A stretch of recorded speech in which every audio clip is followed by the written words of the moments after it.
Hello, welcome to this episode of Weirdos Like Me. I am your chief weirdo, Dr. Shannon. Today, we're going to be talking about gentle parenting, what it is, what it isn't, the benefits and the challenges that come along with this parenting approach, and some strategies that you can use if you're either new to gentle parenting, this parenting toolbox. So the goal of gentle parenting is to raise children who are emotionally healthy, self-aware, and that are capable of making good choices on their own. Gentle parenting is based on the belief that children learn best if they're treated with respect and understanding.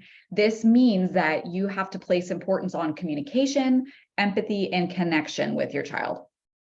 Honestly, I'm not really a huge fan of the word gentle parenting. I feel like it's like a misnomer. It makes people think that it just means you don't discipline or you don't do anything. I don't know what I'm trying to say right now, but I don't think it's the best word for it. We'll get more into, things that gentle parenting are not later. But anyway, I think conscious parenting is probably better than gentle parenting. But for purposes of today's episode, I'm probably going to say both back and forth.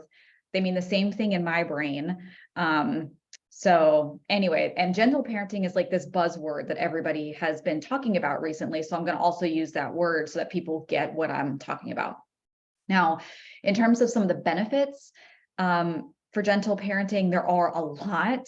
However, it does come with its own set of challenges, and it's not always easy, but it can be very, very rewarding, and it can help parents build strong relationships with their children, and it can help children develop emotionally healthy and become well-adjusted adults mentally and emotionally, which is huge.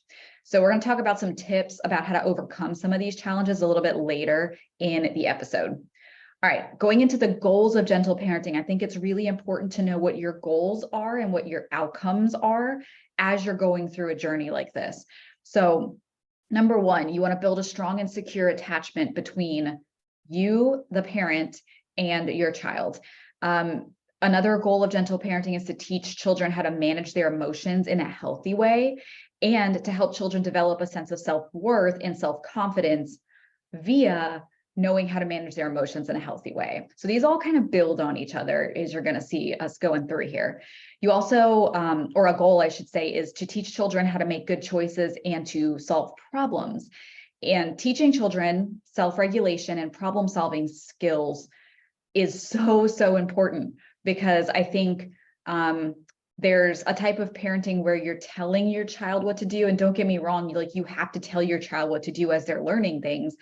But if you don't allow them to develop skills for problem solving on their own, then what are they going to do when they're adult? They're not going to know how to actually live life, right? And I feel like we actually have a lot of people who don't have great problem solving skills nowadays.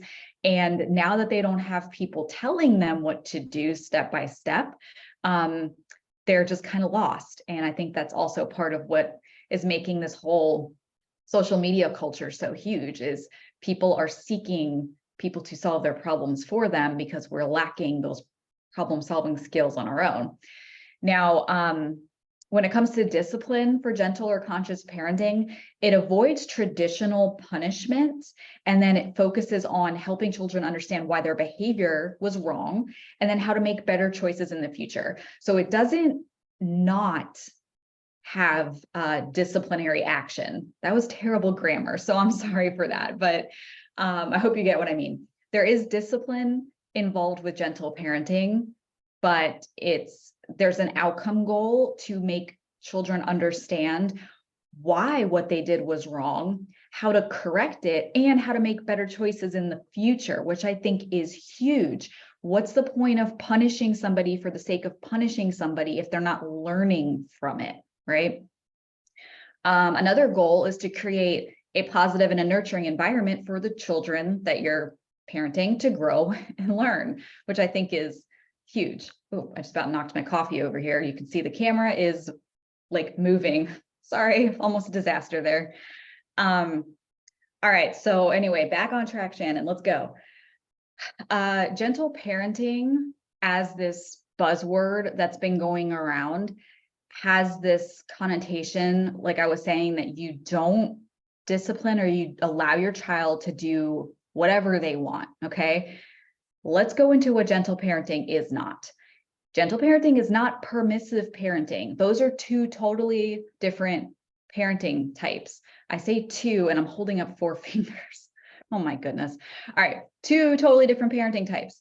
So they each have different goals and approaches. Gentle parenting is based on the belief that children learn best when they're treated with respect and understanding. And like we said earlier, this involves communication, empathy, and connection to get to this goal.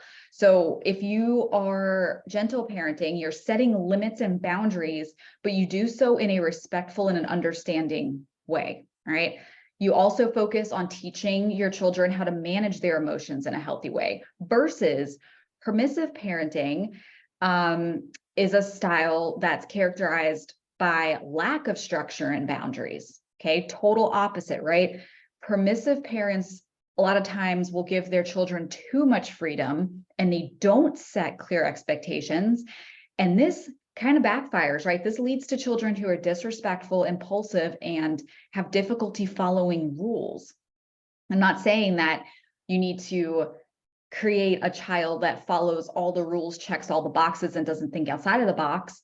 But if you go way off the deep end, your child might then not be able to follow any rules and not be able to, just kind of fit in with people in a way. And I don't want to say fit in with society because that's not what we're going for, but I hope you guys know what I mean. So you have to set clear expectations and there has to be boundaries. This is part of teaching your child how to manage emotions in a healthy way. Man, words are hard for me today as I'm filming a podcast. This is great timing. So that's part of healthy emotional regulation. And as children grow up and get older, the only way they're going to be able to set boundaries with others is if they've had that modeled to them, right? So it's so important. If you don't set any boundaries and you let your kid do whatever they want and disrespect others, that's teaching them that's okay as they get older. And here's something so important too that I think we forget. That's teaching them that it's okay for others to disrespect them and to not have boundaries with them. And that can lead to some really not cool situations. So I think it's really, really important to know that there's a difference between gentle parenting and permissive parenting. And what we're talking about today is not permissive parenting. Now, some of the how-tos for gentle parenting, some of the strategies and the techniques that you can use include positive reinforcement, avoiding power struggles, and talking to your children about their feelings, or positive reinforcement versus punishment.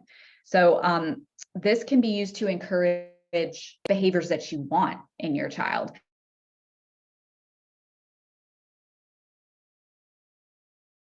So if you reward them for good behavior, you get rewarded for something, you internalize that reward. So it doesn't have to be stuff like giving them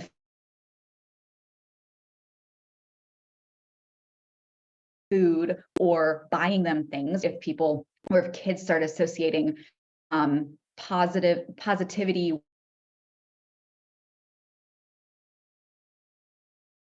getting treats or getting as simple as a smile, verbally complimenting them. So if they do something that you like and you want them to continue doing because it's going to benefit them, gosh, I'm so proud that you worked so hard on that, or something, but that over and over and over struggles.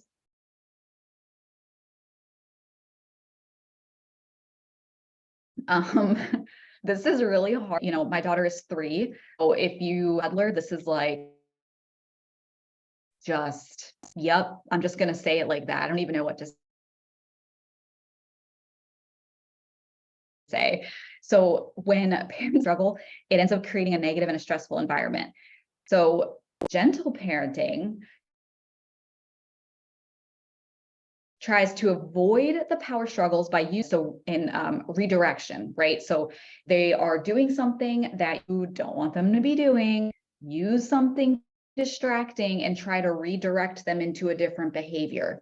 For example, Bexley, my daughter, this just started because I'm like, oh, throwing and breaking things. Recently, she had throw. uh, so she'll like throw it up on the table. So then, no throwing balls in the house, blah, blah, blah, whatever, to show her that she can the ball on the side and said, we throw balls outside. We roll them inside, or the two different options. So I didn't take it away because it wasn't don't let your kid run around with knives because you think that you want to avoid a power struggle. Like common sense, right? But it's a ball, so it's not unsafe for her. So I said, okay, if you want to throw the ball, we have to go outside. But if we're inside, you just roll the ball on the floor. So she rolls the ball when she's inside. I win because I don't have things broken. And she wins because she still gets to play with the ball. This also goes in touch with having clear limits and boundaries, right? So I set the boundaries. This is what we do inside. This is what we do outside. And super important, you got to be consistent with it. If I start letting her throw the ball every once in a while because there's nothing in that area that can be broken, she doesn't understand that yet. She just gets roll the ball inside, throw the ball outside. If I let her throw it inside just once or twice, her brain doesn't really necessarily say, oh, well, that's breakable, that's plastic, that's glass, so I should and shouldn't do that. Now, will she get there? Absolutely. But she's 3 right now. So just be consistent. Roll the ball inside, throw the ball outside. Next up, talking to children about their feelings is huge for gentle parenting. It's important for children to learn how to express their emotions in a healthy way. So if you're doing gentle and conscious parenting, you actually want to talk to your child about their feelings, positive and negative, right? So this helps them understand their emotions and then how to cope with them. So you want to, ask them what they're feeling and then maybe ask them what they think they can do about it and what they can do next time to help with that emotion. So you're kind of like going through this process. There's also a ton of books out there, kids books actually, that are written about emotions. So what I learned for me and my daughter, it was really helpful to have like a third party thing. So I could read the book and it gets in her brain about the emotion. And then when the situation arises, she has like an outside thing that she can reference when it comes to the emotion. I am blanking on the names of the books right now, but I will post them. And then I also have on my Amazon storefront, I have a book recommendation section, and all of the books that I've used for Bexley with emotional regulation are in there too. So they're in there. Now, the next one, I'm like laughing before I even say it out loud, because something really, really important for a conscious parenting is staying calm and patient. Really, really hard sometimes, especially when children are having a moment, air quotes, right? Now I'm using specific words. I'm saying when they're having a moment versus when they're misbehaving, because that word misbehaving has such an emotional charge to it. It's saying that they're bad, again, air quotes, for experiencing a certain emotion. Do I want my daughter to know how to be flexible and to know when it's appropriate to act a certain way based on a specific situation? Of course. I don't think it's okay for me to teach her that she can do whatever she wants, wherever she wants, if it's interfering with other people around her and being disrespectful of other people and their safety, right? So part of this is teaching respect for others, but not in a forced way. I want her to learn to internally decide if a situation is appropriate for this behavior or not. Now, this can be challenging, and she's 3. Okay, so she's like, she gets I can sprinkle this in. She's not going to just get it right now necessarily. This is a time, a timely thing, right? Man, what am I trying to say? It takes time. That's what I mean. Goodness gracious. But, so this can be really challenging, because does this lead to embarrassing parenting moments? Absolutely. Yeah. And you just kind of have to be okay that your kid is throwing themselves down on the floor in public, and, you know, be respectful of other parents and their journeys. So this was something too, man, I have never had so much grace in my mindset for other people until I started taking my toddler into public.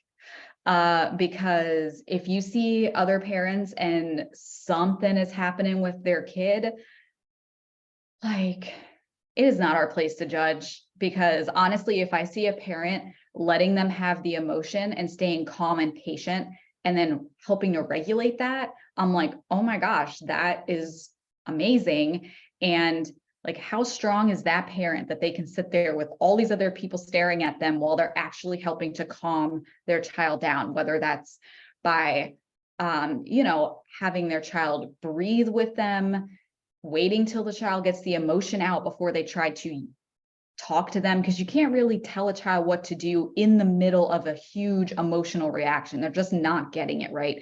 You have to wait for them to calm down. So you have to stay calm and then let them match your energy level. So if you're staying calm, your child is eventually going to come down and match that. So something I've noticed with Bexley too, is whenever she is experiencing a huge emotion, I just stay quiet. And then I say, all right, Bexley, it's okay to feel XYZ, whatever it is. If you're ready to talk to me, or, I'll be over here if you want to come sit with me, talk to me, whatever I say in the moment. And for her, she does better to have that emotion if I step a few feet away and I just wait there. And then eventually she calms back down. She comes down to my level, right? And then she'll come over and she'll just sit with me, or she'll ask for a hug, or, whatever it is. But if I sit there and I prod her with questions and I say, what's wrong? What's wrong? What's happening? Blah, blah, blah, blah, blah. Like, think about if you're emotional and somebody keeps asking you what's wrong and all these questions in the middle of an emotional reaction, like, you're going to get, at least for me, I get more angry or more sad if somebody's poking and prodding at me. If I just have the emotion and then I come to somebody else afterwards, it allows me to process that in a better way. And I found that for Bexley, it's very, very similar. Is this how every child is? Probably not. And, she's my first, so I know there's different ways that different kids process emotions. But my point is, figure out how your child processes emotions, and they might be different if you have multiple kids, and then use that. Don't try to force, just because it works for this person doesn't mean it works for this person. All right. But the biggest thing is to just stay calm. Next up, modeling respectful behavior is a huge part of this. Kids learn by watching the adults in their lives, right? If you want your child to be respectful, you need to model respectful behavior to others and to yourself, right? So same thing, I'm about to get on a huge rabbit hole here, so I'm going to reel it back in, but let me just say, you got to teach to be polite to others and be polite to yourself. So don't talk bad about yourself in front of your child. It doesn't matter if you literally think, see, I'm not even going to say, it doesn't sound bad, but if you're having a bad self-image day, don't say that to your child, because you're teaching them that it's okay to crap all over yourself and to say these things. And what do you think they're going to do? They're going to grow up thinking these negative thoughts about themselves too. So respect others, respect yourselves, and model that for your child. And then they learn this over time. We talked about this a little bit already, but I just want to emphasize the importance of being consistent with your expectations and with disciplinary actions. So you can't necessarily enforce discipline one time, and then the next time your child does that behavior, you don't do it, and then you go back and forth. That's confusing for children. And if they think that there's a possibility they can get away with it, they're going to, right? It's just natural human behavior. So if you decide that you're going to enforce a boundary on something, you have to stick with it. Is it tiring and exhausting? Absolutely. And especially if you are a single parent and there you are that boundary, right? And you have to deal with the consequence either way. So here's the other thing with conscious and gentle parenting. You're teaching your child that actions have consequences, and they can choose their actions to a degree if it's safe, right? But they're going to have to deal with the consequence of that action, whatever it is, whatever they choose.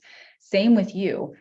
Your actions have consequences and you have to deal with it no matter what. Either you let your child do the behavior and don't have a disciplinary action, and you then have the consequence of that child, not, or maybe doing that behavior in places where it's not appropriate or it be unsafe or whatever it is. But you don't have to deal with disciplinary action in the moment. You just have to deal with it in the future. Or you enforce boundaries and you have disciplinary actions, but that means your consequences, you have to enforce that in the moment. You can't just let it go because you're tired, right? Like you just have to do it. And it is hard. Let me tell you, it's hard sometimes. But again, that's your choice. But part of this conscious parenting thing is just being consistent. And then last but not least, a strategy for gentle and conscious parenting is using play to teach. Playing is an essential part of a child's developing brain. It helps them to learn and grow in so many different ways. So gentle parenting encourages children to play by providing them with a safe and stimulating environment. And then you set limits, but you allow your children to explore their own boundaries. So I'm a huge fan of Montessori and a lot of the strategies that they use, and I've implemented a lot of those with Bexley. But one of the Montessori strategies that fits into this category is creating a yes zone. So as your child is, becoming mobile, so this is for like little kids, right? Like infants. As they're becoming mobile, one of the things that they're going to do naturally is just get into everything, right? They want to explore. They're going to touch everything. Everything's going in their mouth. They're going to try to get in drawers, get in cabinets, pull things off shelves, et cetera, et cetera, et cetera. Now, you have two options here. You can either keep things that you don't want them getting into within their reach, and then as they get into everything and they're like going for the thing, you're basically saying no, no, no, no, over and over and over again. And you're embedding this word of every time they go to take an action to explore and to learn, they're getting shut down with a no, you can't do that. No, you can't touch that, whatever it is. And over time, like think about what this is doing to their brain as they're developing. A child wants to learn and explore and wants adventure, right? So they're going to go out into their environment and they're taking their environment and they're bringing it in so that they can learn and process, and their nervous system can interact with it and learn and process what this is so that they can know how to react to it and interact with it in the future.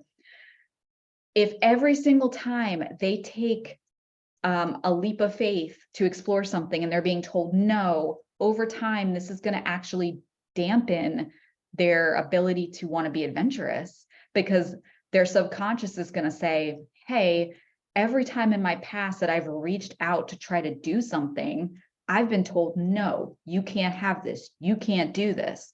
And they're just going to become less and less willing to explore things over time.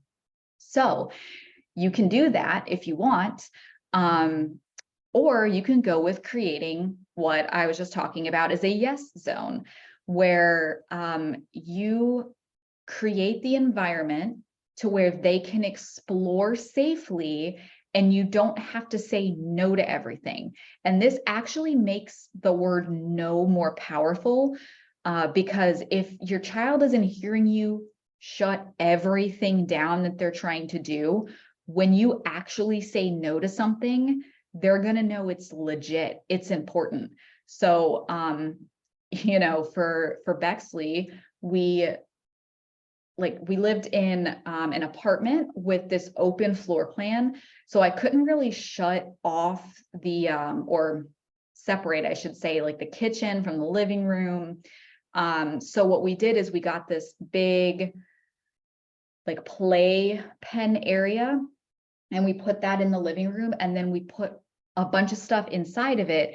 And she was able to get up, crawl around, she could touch things, she could do whatever she wanted. And I could put her in there if I had to, take a phone call, or if I had to do something for work for a few minutes. Like I knew that she could be in there, and I was still there next to her, right? But I knew that she could be in there safely. She still had the ability to move. So I wasn't restricting her to like a bumbo seat or sticking her in front of a TV in those little seat things or whatever. Like she could still move and play and do what she wanted to do, but everything was free game in that area. What I also did around the apartment is took anything dangerous out of reachable height for her, or anything I didn't want her to touch. So if I did have fragile things, I wasn't about to keep them on the counters that she could reach. Everything immediately went up. So I put shelves up for things that I didn't want her to necessarily get. Anything that was down and accessible, she could get to, and it was okay. Now, if she was going to do something that was dangerous, like sticking a fork in an electric socket, which yes, does happen, then I immediately enforce the no word, and she knows, like she stops in an instant, because I don't usually say no to everything. So she knows if I'm saying no, it's important, and it'll at least break her of that pattern till I can get to her and get that fork away from the outlet or whatever it is. All right, so now going into the benefits of gentle parenting, I was looking some stuff up for this to give inspiration for things when I was writing this. And I saw one of the benefits is reduce stress and anxiety. And I kind of had to laugh, because I was like, well, it's true, reduce stress and anxiety long term. But in the moment, you can be like, oh my gosh, I'm so stressed out, and I don't know how to deal with the situation. And I've got all these parents looking at me while my kid is, doing whatever they're doing. But honestly, long-term is the strategy for gentle parenting. Anyway, take that with a grain of salt, but it does help for long-term stress and anxiety reduction. This type of parenting helps improve communication and problem-solving skills in the child, along with increased self-esteem and emotional regulation, right?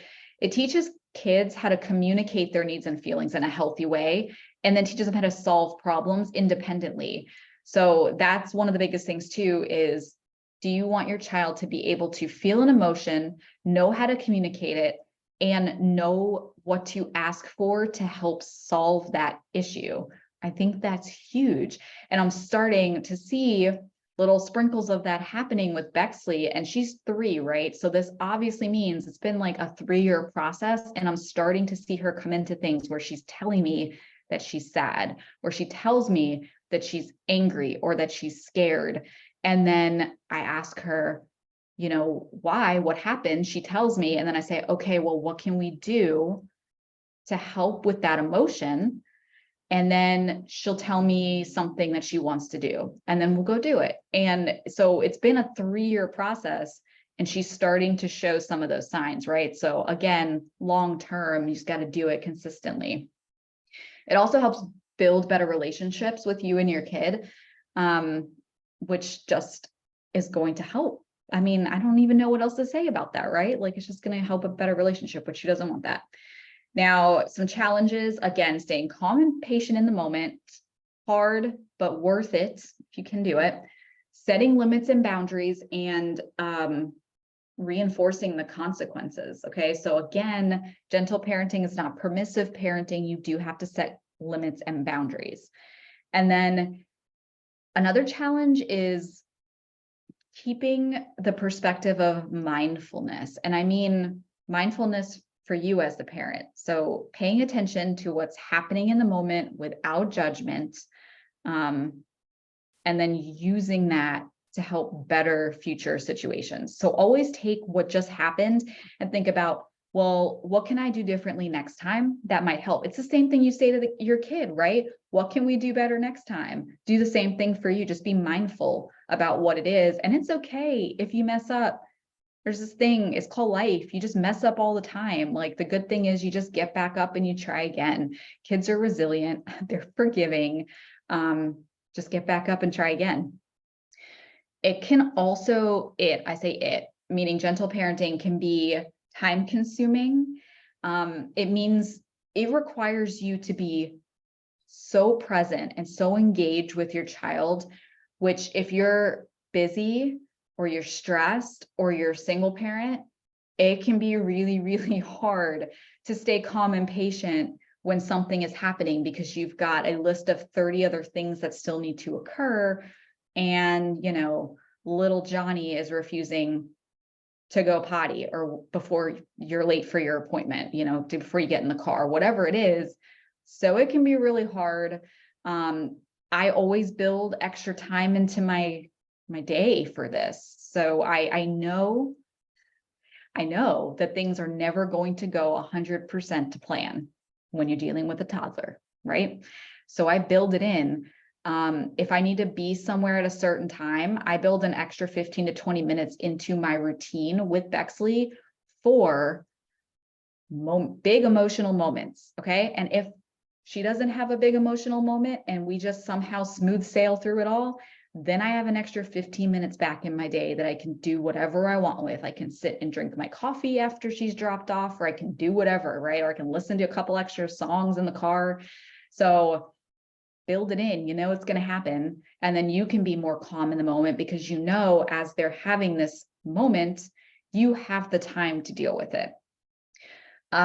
Sometimes it can be a little bit isolating doing conscious parenting, because it's not usually the norm. And then if you are around other parents who don't do it and tend to make very judgmental statements to you because they don't share your views, this makes it really, really hard. So sometimes you can feel like your own island.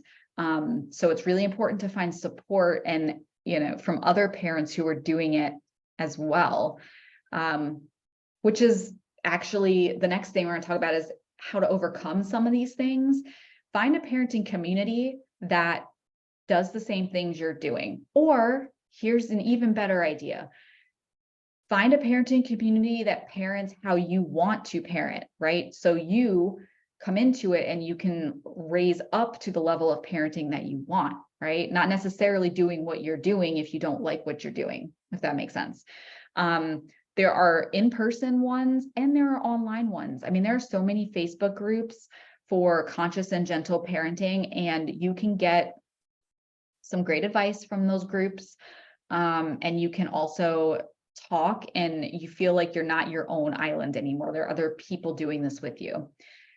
Reading books and articles and things like that about gentle parenting also will help. There's so many books, so many, and it helps you understand the philosophy behind it and helps you develop skills to practice it effectively.